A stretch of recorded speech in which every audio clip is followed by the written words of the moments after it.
దేవునికి స్తోత్రములు. మీ అందరికీ నా వందనములు. ఈరోజు దేవుని వాగ్దానము.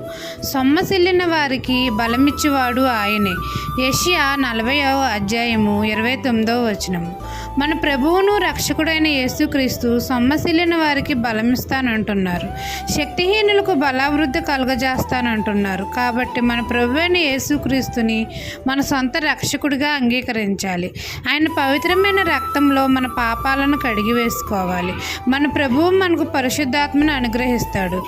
మనం మన తండ్రికి యేసయ్య శక్తిగల నామంలో ప్రార్థన చేసినప్పుడు తండ్రి మన మనవి ఆలకించి మన బలహీన సమయంలో మనకు బలమును అనుగ్రహిస్తాడు. సొమ్మసిల్లి కదలలేని పరిస్థితిలో తన బలమును మనకు అనుగ్రహిస్తాడు. మనం శక్తిహీనులుగా ఉన్నప్పుడు బలాభివృద్ధి కలగజేస్తాడు. మన ప్రభువు మనకు రక్షణ కవచంలా ఉంటాడు. ఎల్లవేళలా మనల్ని కాపాడుతాడు. మన చుట్టూ తను కాపాడే దూతలను కాపుదలుగా ఇస్తాడు.